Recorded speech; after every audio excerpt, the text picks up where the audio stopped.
HEC Paris vous présente le gros mot de l'écho.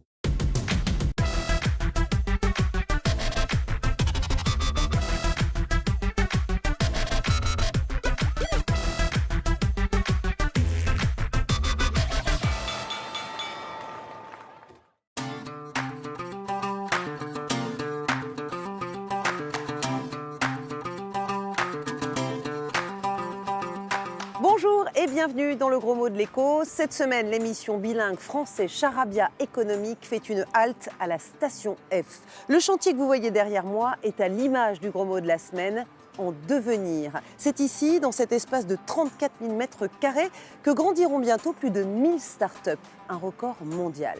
Mais au fait, une startup, qu'est-ce que c'est ? Nous vous avons posé la question.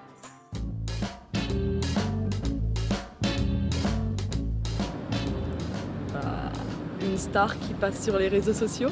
Donc c'est une personne qui crée de sa propre initiative une société d'un genre nouveau. Je les vois plutôt comme des entreprises qui débutent, donc plutôt petits. Qui montent une société dans un domaine innovant.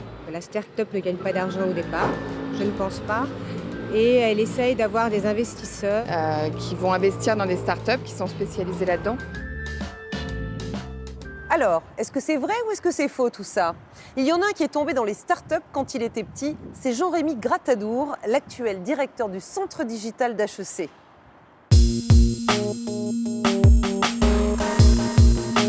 Bonjour Jean-Rémy Grattadour. Bonjour. Première question, la base, définition. Une start-up, qu'est-ce que c'est ? Alors une start-up, c'est une jeune entreprise innovante, c'est-à-dire qui utilise des nouvelles technologies, qui a des perspectives de croissance rapide, et son risque est élevé, elle peut échouer, et c'est une de ses caractéristiques. Qui va financer une start-up ?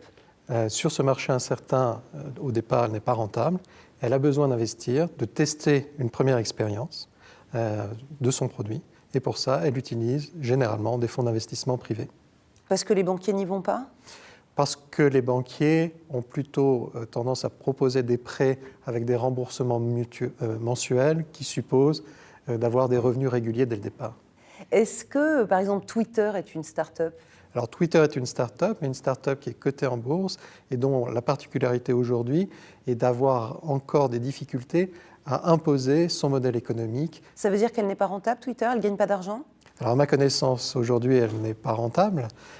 Mais ses perspectives, compte tenu de son utilisation, restent très, très élevées.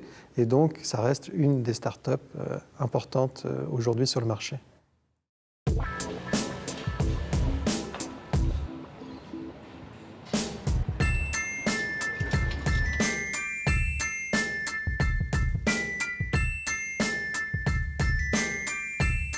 Nous sommes au NUMA, en plein cœur de Paris, ce qu'on appelait avant le Silicon Sentier. Ici, on repère les startups et on les fait grandir. C'est comme une couveuse, mais dans le langage startup, ça s'appelle un accélérateur. Venez avec moi.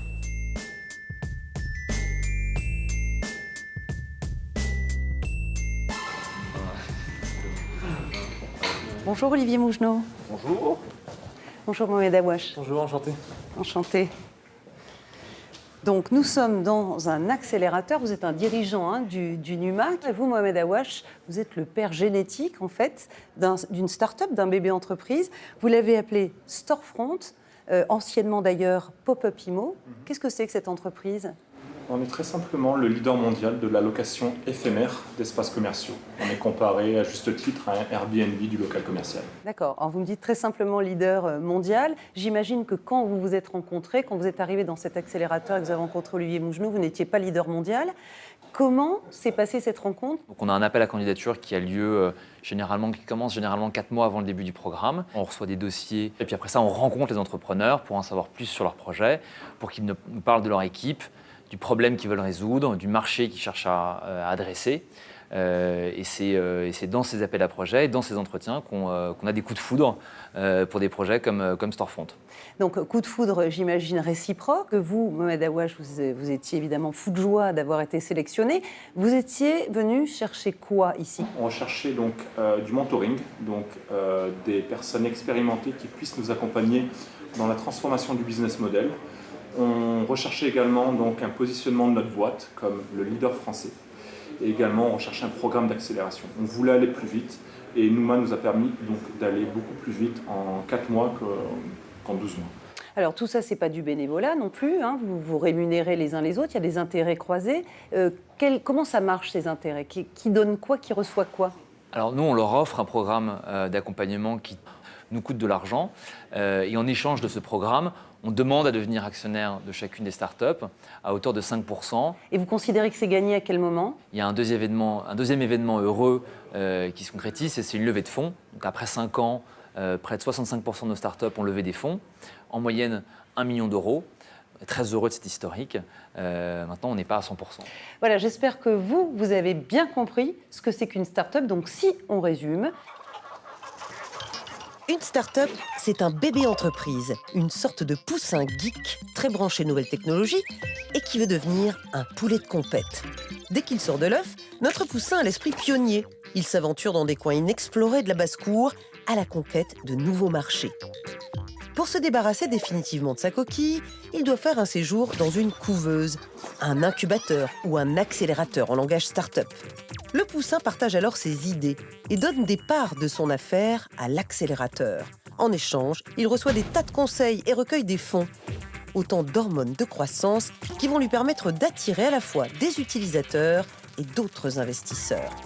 S'il arrive à tenir le pari, il grandit très vite et sort de sa couveuse rentable. La start-up est devenue une entreprise, le poussin, un coq de combat. Voilà, j'espère que les startups sont sur les rails. C'est la fin de cette émission. Vos questions, vos suggestions, comme d'habitude, un tweet, notre page Facebook ou notre site internet. Portez-vous bien et à la semaine prochaine. HEC Paris vous a présenté le gros mot de l'écho.